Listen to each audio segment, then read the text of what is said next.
Macam-macam riba. Dipublikasikan oleh Kristi Monica Chandra. Macam-macam riba yang perlu diketahui. A. Riba fadl, jual beli. Riba yang muncul akibat adanya jual beli atau pertukaran barang ribawi yang sejenis, namun berbeda kadar atau takarannya. Contoh, 20 kg beras kualitas bagus ditukar dengan 30 kg beras kualitas menengah. Dari Abu Said, ia berkata, datang Bilal ke Nabi SAW dengan membawa kurma barni, kurma kualitas bagus, dan beliau bertanya kepadanya, dari mana engkau mendapatkannya? Petik 2. Bilal menjawab, saya mempunyai kurma yang rendah mutunya dan menukarkannya 2 sa, dengan 1 sa, kurma barni untuk dimakan oleh Nabi SAW. Ketika itu Rasulullah SAW bersabda, hati-hati. Hati-hati, ini aslinya riba, ini aslinya riba. Jangan kamu lakukan.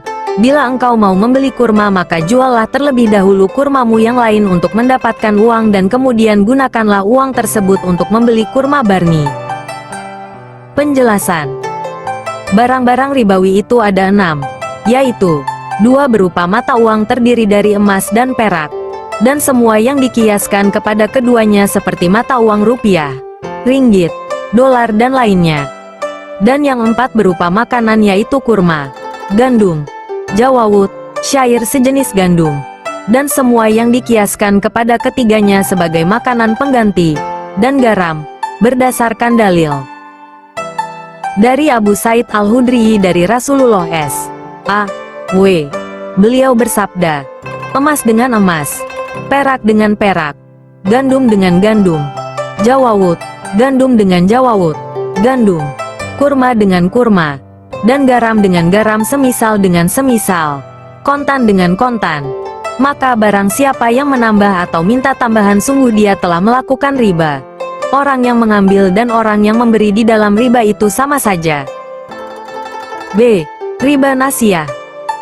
Riba yang muncul akibat adanya jual beli atau pertukaran barang ribawi tidak sejenis yang dilakukan secara hutangan, tempo, atau dengan kata lain terdapat penambahan nilai transaksi yang diakibatkan oleh perbedaan atau penangguhan waktu transaksi. Riba nasiah dikenal dengan istilah riba jahiliyah karena berasal dari kebiasaan orang Arab jahiliyah, yaitu apabila memberi pinjaman lalu sudah jatuh tempo, berkata orang Arab, mau dilunasi atau diperpanjang. Jika masa pinjaman diperpanjang modal dan tambahannya diribakan lagi. Sesungguhnya Nabi SAW bersabda, sesungguhnya riba ada di dalam pinjaman, nasiah. Dari Usamah bin Zaid, sesungguhnya Rasulullah SAW bersabda, sesungguhnya riba ada di dalam pinjaman, nasiah. Hari Ibnu Majah, Kitab At-Tijarat. Dari Abi Minhal, ia berkata, aku bertanya pada Baro bin Azib dan Zaid bin Arkom tentang tukar-menukar mata uang.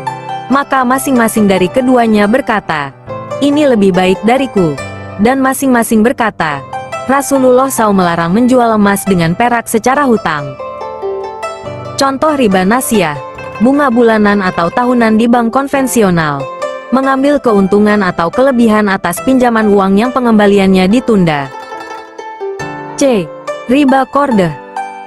Riba yang muncul akibat adanya tambahan atas pokok pinjaman yang dipersyaratkan di muka oleh kreditur atau sahibul mal kepada pihak yang berutang, debitur, yang diambil sebagai keuntungan.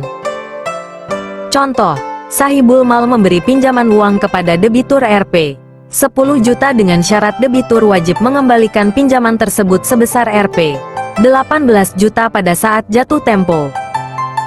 Dari Usamah bin Zaid, sesungguhnya Rasulullah SAW bersabda, sesungguhnya riba berada pada utang. Abdillah berkata, yang dimaksud Nabi yaitu 1 dirham, dibayar 2 dirham. D. Riba jahiliyah. Riba yang muncul akibat adanya tambahan persyaratan dari kreditur atau sahibul mal, di mana pihak debitur diharuskan membayar utang yang lebih dari pokoknya, karena ketidakmampuan atau kelalaiannya dalam pembayaran saat utang telah jatuh tempo. Contoh, debitur memiliki utang senilai Rp 10 juta, jatuh tempo tanggal 1 Desember tahun 2011. Namun sampai dengan tanggal tersebut, Debitur tidak mampu membayar. Akhirnya pihak kreditur membuat syarat, jangka waktu pinjaman dapat diperpanjang. Tetapi jumlah utang bertambah menjadi Rp. 15 juta. Dari Malik dari Zaid bin Aslam. Ia berkata, riba pada zaman jahiliyah yaitu bahwa ada seorang laki-laki memiliki suatu kewajiban utang pada laki-laki yang lain untuk jangka waktu tertentu. Maka ketika telah jatuh tempo yang memberikan pinjaman, kreditur berkata, apakah kamu mau membayar atau memberi tambahan pembayaran? Maka ketika debitur membayar, kreditur menerima pembayaran, dan jika tidak membayar, maka debitur menambah haknya kreditur, dan kreditur memperpanjang sampai waktu tertentu. Ribayat. Riba yang muncul akibat adanya jual beli atau pertukaran barang ribawi maupun yang bukan ribawi, di mana terdapat perbedaan nilai transaksi bila penyerahan salah satu atau kedua-duanya diserahkan di kemudian hari. Dengan kata lain, pada ribayat terdapat dua persyaratan dalam transaksi tersebut yaitu satu jenis barang dapat diperdagangkan dengan dua skema yaitu kontan dan kredit. Contoh, harga mobil baru jika dibeli tunai seharga Rp.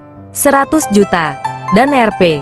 150 juta bila mobil itu dibeli secara kredit dan sampai dengan keduanya berpisah tidak ada keputusan mengenai salah satu harga yang ditawarkannya. Dari Abdullah bin Umar dari Nabi SAW, beliau bersabda, tidak halal pinjaman dan jual beli, tidak juga dua syarat dalam satu jual beli, dan tidak boleh menjual barang yang tidak ada padamu. Ada beberapa pengertian berdasarkan hadis tersebut, yaitu 1. Hadis tersebut memberikan penjelasan bahwa seseorang tidak boleh bertransaksi dalam satu akad terdapat pinjaman dan jual beli.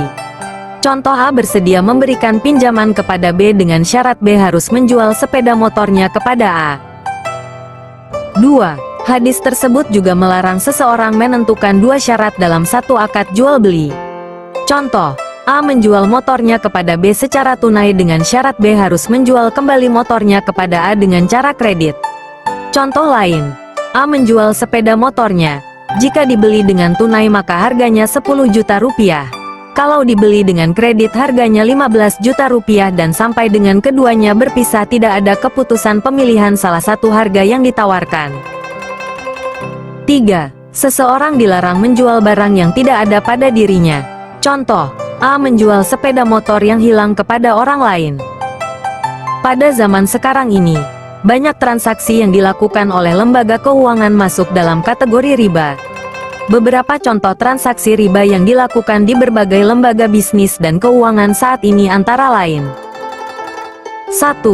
LK konvensional. LK konvensional beroperasi dengan menggunakan sistem bunga.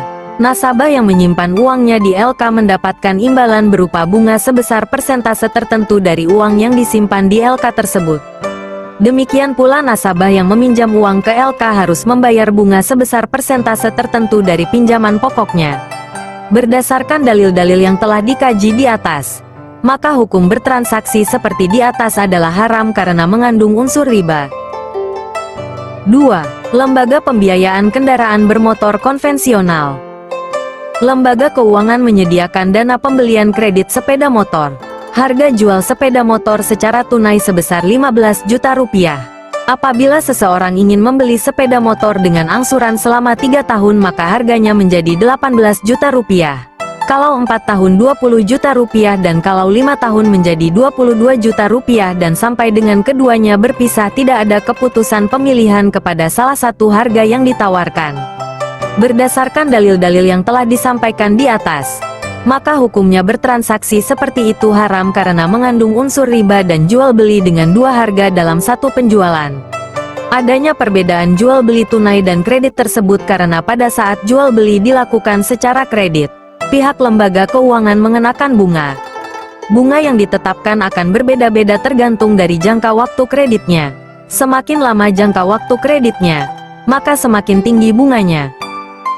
3. Obligasi. Obligasi merupakan salah satu instrumen keuangan berupa surat pengakuan utang dari satu pihak kepada pihak lain yang membeli surat obligasi tersebut sejumlah nilai tertentu yang tertera dalam obligasi tersebut.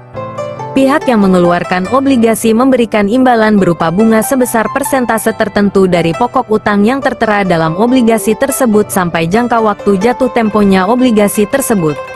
Berdasarkan dalil-dalil yang disampaikan di atas, maka hukumnya obligasi adalah haram karena mengandung unsur riba, yaitu adanya tambahan dari pokok modal, utang.